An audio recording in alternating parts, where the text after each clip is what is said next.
ചികിത്സ പരമാവധി വികേന്ദ്രീകരിക്കുകയാണ് സർക്കാർ നയമെന്ന് ആരോഗ്യവകുപ്പ് മന്ത്രി വീണ ജോർജ്. സ്ട്രോക്ക് സ്റ്റെബിലൈസേഷൻ പക്ഷാഘാത പരിചരണത്തിന് വേണ്ടി വലിയ പ്രാധാന്യം നൽകുന്നുണ്ട്. ആ ചികിത്സ വികേന്ദ്രീകരിച്ച ഒരു സാഹചര്യമാണുള്ളത്. നമ്മുടെ ജില്ലാ ആശുപത്രിയിൽ 19 ജില്ലാ ആശുപത്രികളിൽ സ്ട്രോക്ക് സ്റ്റെബിലൈസേഷൻ യൂണിറ്റ് വളരെ നല്ലതായി പ്രവർത്തിക്കുന്നുണ്ട്. തിരുവനന്തപുരം മെഡിക്കൽ കോളേജിൽ ന്യൂറോളജിയുമായി ബന്ധപ്പെട്ട് ഇത് ന്യൂറോളജി ഇന്റർവെൻഷൻ സെന്റർ അതിന്റെ പ്രവർത്തനം ആരംഭിച്ചിട്ടുണ്ട്. ഫെലോഷിപ്പ് പ്രോഗ്രാമുകൾ ആരംഭിച്ചിട്ടുണ്ട്. അതിന് ഒട്ടേറെ കാര്യങ്ങൾ കഴിഞ്ഞ വർഷമാണ് അവിടെ ന്യൂറോളജി സെന്ററുമായി ബന്ധപ്പെട്ട പ്രവർത്തനങ്ങൾ ആരംഭിച്ചതും ഫെലോഷിപ്പ് പ്രോഗ്രാം ആരംഭിച്ചതും. ഇവിടെ രോഗനിർണയത്തിലുള്ള അടിയന്തര പരിശോധന സംവിധാനങ്ങളെല്ലാം തന്നെ ഒരുക്കുന്നുണ്ടാണ്. CT സ്കാനും അതോടൊപ്പം തന്നെ CT ആൻജിയോഗ്രാഫിയും ഒക്കെ തന്നെ സംവിധാനങ്ങൾ ഒരുക്കിക്കൊണ്ടാണ് ഇവിടെ ഈ സ്ട്രോക്ക് യൂണിറ്റ് ആരംഭിക്കുന്നത്. 5 കോടി രൂപയാണ് ഇതിന് വേണ്ടിയിട്ട് അനുവദിക്കുന്നത്. തീർച്ചയായിട്ടും പക്ഷാഘാതം വന്ന് പാരലൈസ്ഡ് ആയി പോകാതെ സാധാരണ നിലയിൽ ജീവിതം നയിക്കുന്നതിന് വേണ്ടിയിട്ടുള്ള ഇമ്മീഡിയറ്റ് ആയിട്ട് ഇന്റർവെൻഷൻ വേണ്ടിയിട്ടുള്ള സംവിധാനങ്ങൾ കണ്ടുപിടിക്കുന്നതിനും ചികിത്സ നൽകുന്നതിന് വേണ്ടിയിട്ടുള്ള എല്ലാവരുമായിട്ടുള്ള സംവിധാനങ്ങളും ഉണ്ടാകും. ഗവൺമെന്റ് TD മെഡിക്കൽ കോളേജ് ആശുപത്രിയിലെ സമഗ്ര പക്ഷാഘാത ചികിത്സാ കേന്ദ്രം, ആധുനിക മരുന്ന് സംഭരണശാല എന്നിവയുടെ നിർമ്മാണ ഉദ്ഘാടനം ഓൺലൈനായി നിർവഹിക്കുകയായിരുന്നു മന്ത്രി. പക്ഷാഘാത പരിചരണത്തിന് വലിയ പ്രാധാന്യമാണ് സർക്കാർ നൽകുന്നത്.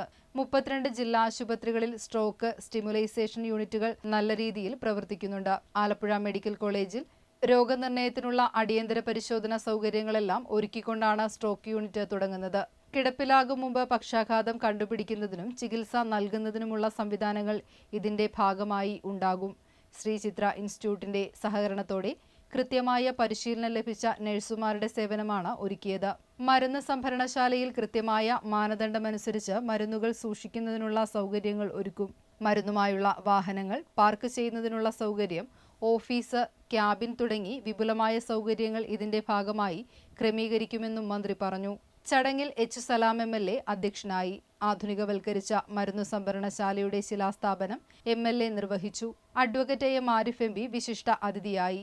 കോംപ്രഹെൻസീവ് സ്ട്രോക്ക് യൂണിറ്റിന്റെ ശിലാസ്ഥാപനം MP നിർവഹിച്ചു. ചില ഘട്ടങ്ങളിൽ മരുന്ന് ലഭിക്കുന്നില്ല എന്ന പരാതി നമുക്ക് വരുന്ന സാഹചര്യം,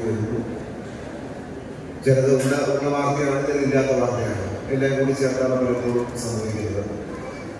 നിശ്ചയമായി നമുക്ക് കൂടുതൽ മരുന്ന് സംഭരിച്ചു വെക്കാനുള്ള സൗകര്യം വരുന്നതോടുകൂടി അത്തരം പരാതികൾ കൂടി പരിഹരിക്കാൻ ആവശ്യമായ ഒരു സൗകര്യമാണ് നിശ്ചയമായും നമുക്ക് ലഭ്യമാക്കപ്പെടുന്നത്.